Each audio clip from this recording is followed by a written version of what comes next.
Hello everyone, welcome to let's crack UPSC CSE Hindi. I hope आप सब लोग बहुत अच्छे होंगे।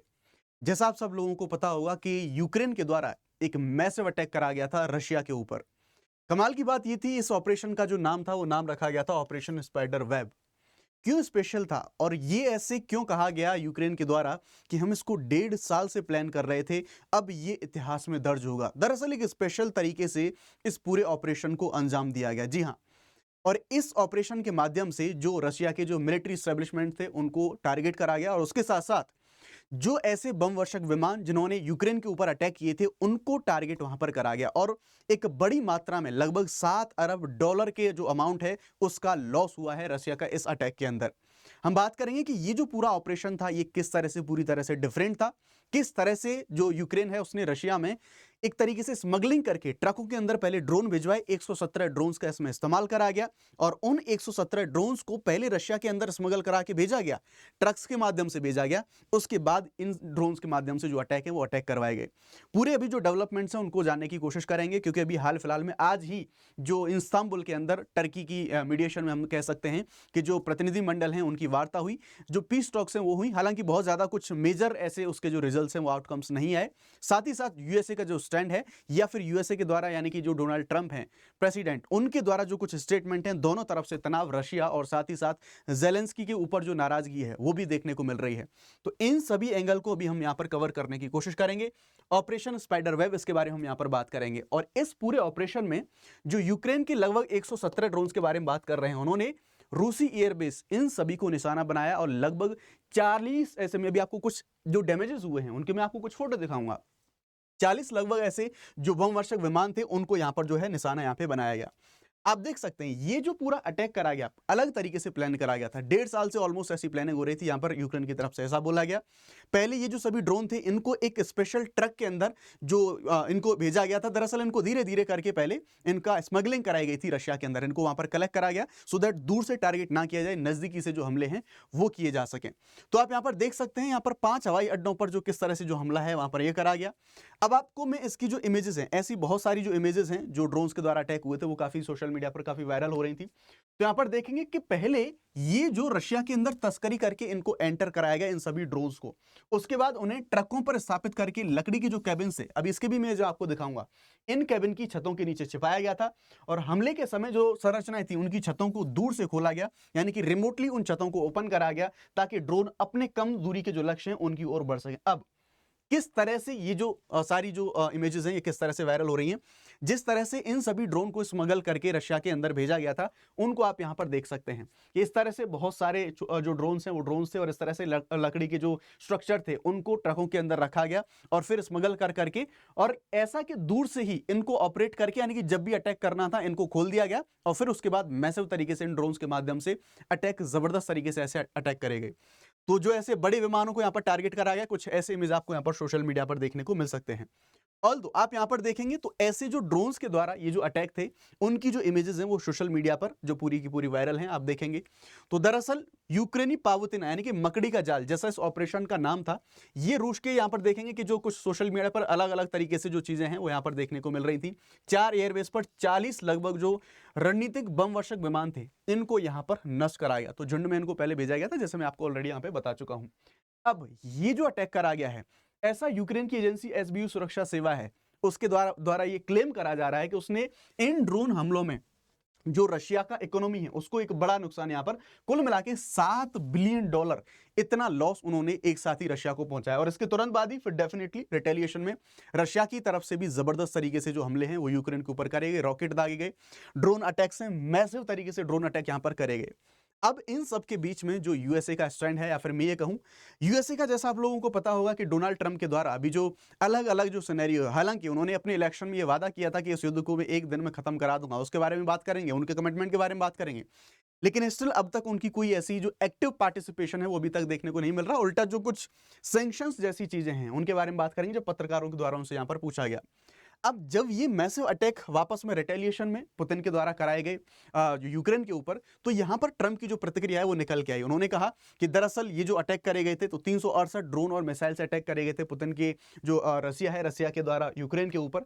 तो इसका जो रिएक्शन है, वो रिएक्शन ट्रंप की तरफ से निकल के आया, वो काफी ज्यादा नाराज दिखे। उन्होंने कहा कि मैं पुतिन से खुश नहीं हूं, मुझे नहीं पता उनके साथ क्या हो गया, वो बहुत से लोगों को मार रहे हैं, मैं उनसे खुश नहीं हूं। इवन उन्होंने ये कहा कि पुतिन एकदम क्रेजी हो चुके हैं, वो आग से खेल रहे हैं, उनको नहीं पता कि वो क्या करने जा रहे हैं, इसके रिजल्ट्स बहुत ज्यादा खतरनाक होंगे। आप देख सकते हैं, Trump calls Putin absolutely crazy following Russia's latest barrage on Ukraine. यहां पर इनके द्वारा ये बोला गया, जब वो लौट रहे थे वापस, तो फिर जो पत्रकारों के द्वारा उनसे यहां पर पूछा गया, तो तब उन्होंने यहां पर ये जानकारी दी। ट्रंप से जब कुछ जो क्वेश्चंस हैं, पत्रकारों के द्वारा जब ये क्वेश्चंस करे गए, तो उन्होंने कहा कि जो पुतिन हैं वो यूक्रेन के अंदर बहुत सारे लोगों की हत्या कर रहे हैं, और वो कह रहे हैं कि मुझे समझ नहीं आ रहा कि पुतिन को क्या हो गया, उनको कुछ समझ में क्यों नहीं आ रहा। वो कह रहे हैं कि मैं उनको लंबे समय से जानता हूं, हमेशा से उनसे मेरी बनती रही है, लेकिन अब वो शहरों पर रॉकेट दाग रहे हैं और लोगों की जान ले रहे हैं, और ये मुझे बिल्कुल भी पसंद नहीं आ रहा। और जब जो वहां पर जर्नलिस्ट है उनके द्वारा एक क्वेश्चन कराया गया, तो क्या फिर आप प्लान कर रहे हैं कि फिर से रूस के ऊपर कुछ जो सैंक्शंस हैं वो लगाए गए? तो उन्होंने कहा कि यस, हम उसके ऊपर विचार कर रहे हैं, डेफिनेटली उसके ऊपर विचार कर रहे हैं, ऐसा उनके द्वारा यहां पर बोला गया। अब हालांकि ये शिकायत यहां पर जेलेंस्की की भी है, वो भी कह रहे हैं कि अभी सैंक्शंस क्यों नहीं लगाए जा रहे हैं, उनके द्वारा भी डिमांड करी है, क्योंकि पहले शुरुआत में एक जो पूरा सपोर्ट है वो सपोर्ट पूरा ट्रंप के द्वारा दिया गया था, लेकिन जब ये इनके बीच में जो तनाव हुआ था, जो इंटरव्यू आपने देखा होगा वायरल, जब वो तनाव हुआ था, तो उसके बाद से फिर से जो सैन्य सहायता है वो रोक दी गई थी, ऑल्दो उसको फिर से रिज्यूम कर दिया गया था। लेकिन ये जो अभी टकराव है, जो तल्ख है, वो अभी भी स्टिल देखने को यहां पर मिल रही है। तो अब यहां पर देखेंगे 20 जनवरी तक हर तरह की मदद जो अमेरिका कर रहा था, उसने सैन्य मदद से हाथ सिकोड़ लिया है, लेकिन उसको रिज्यूम कर दिया गया था, लेकिन उस तरह से पूरा जो सपोर्ट है वो नहीं। जेलेंस्की और ट्रंप के बीच में अभी भी जो तनाव जैसी चीजें हैं वो यहां पर देखने को मिल रही हैं। रूस पर 30 दिन के युद्ध विराम के लिए जो दबाव डाल रहे यूरोपीय संघ और ब्रिटेन ने, अभी हाल ही में इन्होंने रूस पर नए प्रतिबंध यहां पर लगाए हैं, लेकिन अब जेलेंस्की ये एक्सपेक्ट कर रहे हैं कि डेफिनेटली यूएसए भी जो नए प्रतिबंध है वो लगाए, लेकिन अमेरिकी राष्ट्रपति ट्रंप ने नए सैंक्शंस लगाने से, उनका साथ देने से इनकार कर दिया। ये चीजें थी, लेकिन जब जर्नलिस्ट ने उनसे पूछा कि अगर ये सारी चीजें नहीं रुक रही तो क्या फिर से नए सैंक्शंस लगेंगे रसिया के ऊपर, उनके द्वारा बोला गया कि डेफिनेटली हम इस पर विचार कर रहे हैं। ये सारी चीजें मिली। अब मैं बात करूंगा आज जो पीस टॉक हुई है जो इस्तांबुल के अंदर, उसके क्या रिजल्ट्स आए हैं, और आगे आने जो इस पीस जो टॉक के जो रिजल्ट हैं, या साथ ही साथ आगे आने वाली जो पॉसिबिलिटीज हैं वो पॉसिबिलिटीज क्या हैं। लेकिन उससे पहले मैं आपसे बात करना चाहूंगा अन अकेडमी के जो टॉप हमारे अन अकेडमी के एडुकेटर्स के द्वारा लाए गए जो प्लस कोर्सेज हैं, उनके सभी जो बैचेज हैं उनके बारे में। अन अकेडमी आप सबके लिए लेके आया है 19,999 रुपए में यूपीएससी सीएससी की जो प्लस कोर्सेज की जो पूरी प्रिपरेशन है, आप उसको यहाँ पर कर सकते हैं सिंगल एक ही प्लेटफॉर्म के माध्यम से, जिसमें आपको prelims, mains, GS, test series सारी चीजें एक ही जगह पर मिल जाती है, मेंटरशिप जैसी चीजें आपको मिलती हैं। ध्यान रखिएगा 4 जून से सारे के सारे जो बैचेज हैं वो लाइव होने वाले हैं, और शुभ 50 कोड लगा के आप लोग मैक्सिमम डिस्काउंट को आप अवेल यहाँ पर कर सकते हैं ना। जो लोग मेंस के लिए प्रिपेयर कर रहे हैं वो सिर्फ 5,999 में अवेल कर सकते हैं सारी चीज़ों को। अलग अलग जो मॉड्यूल हैं जीएस के, वो भी अलग अलग मॉड्यूल ले सकते हैं। बैचेस के बारे में बात करें तो ये बाइलिंगुअल बैच है जो कि 2026 को टारगेट करता है, नाम है आरंभ बैच। और जो प्रारंभ बैच है ये हिंदी का बैच है, ये भी 4 जून से, और ये इंग्लिश का बैच है। कोई भी बैच आप ज्वाइन करना चाहते हैं तो आप शुभ 50 कोड का इस्तेमाल यहाँ पर कर सकते हैं। जैसा आप लोग जानते हैं कि आज ही टर्की के अंदर इस्तांबुल में जो एक जो पीस टॉक है यहाँ पर ये हुई, और दरअसल इसमें एक्सपेक्टेशंस बहुत ज्यादा थी कि कुछ ऐसे आउटकम्स निकल के आएंगे, लेकिन अगेन यहाँ पर जो तनाव है उसके बीच में साथ ही साथ कोई ऐसी बड़ी सहमति यहाँ पर नहीं बन सकी। बट यहाँ कुछ ना कुछ हमें जो चीजें हैं वो हमें यहाँ पर देखने को मिल रही हैं। ये जो पीस टॉक हुई, इसमें जो कीव में ड्रोन हमले के बाद, यानी कि जब ये अभी जो अटैक हुआ इसके बाद ये जो पीस टॉक हुई, इसमें से जो रूस और यूक्रेन है वो 6,000 सैनिकों के शवों की अदला बदली पर सहमत हुए। यानी कि इस वॉर में जितने लोग मारे गए हैं उनमें से जो 6,000 सैनिक हैं उनकी अदला बदली, और साथ ही और भी ये एक्सपेक्ट किया गया है कि अभी और भी लोगों की, यानी कि जो कुछ घायल लोग हैं, जवान जो कुछ युवा हैं, ऐसे लोगों को तो उनकी जो अदला बदली है फिर उनको वापस करना, ये ऐसी चीजें अभी और एक्सपेक्ट करी जा रही हैं। बैठक के बाद यूक्रेन ने यह कहा कि जो युद्धबंदी हैं उनकी एक नई अदला बदली पर सहमति बनी है, जिसका ध्यान गंभीर रूप से जो घायल हैं और जो युवा लोग हैं उन पर केंद्रित होगा। और साथ ही ये भी कहा गया कि यस, ऐसी पॉसिबिलिटीज हैं कि अभी और लोगों का जो एक्सचेंज है वो और लोगों का एक्सचेंज यहां पर हो सके। अब इस्तांबुल में जो रूस और यूक्रेन की शांति वार्ता हुई है बिना किसी ठोस परिणाम के, क्योंकि दरअसल अपनी सब कंडीशंस पर रशिया की कंडीशन कुछ और, यूक्रेन की कंडीशंस कुछ और, तो फाइनल जो सहमति है वो कोई कुछ नहीं बन सकी। दरअसल रसिया ने यूक्रेन का जो 30 दिन का बिना शर्त का युद्ध विराम प्रस्ताव था उसको डिनाई कर दिया, उसको एक्सेप्ट नहीं किया और केवल कुछ क्षेत्रों में 2 से 3 दिन के आंशिक युद्ध विराम की पेशकश करी। वो भी इसलिए ताकि जो शवों की अदला बदली करी जा सकती है वो जो है आराम से करी जा सके। इस वजह से 2 से 3 दिन का आंशिक युद्ध विराम की जो घोषणा है वो ऐसी पेशकश यहां पर करी गई थी। बट यस, अगेन रशिया के द्वारा अगेन बैक टू बैक जो अभी जो अटैक्स हैं, ऐसे अटैक्स कंटिन्यू हैं।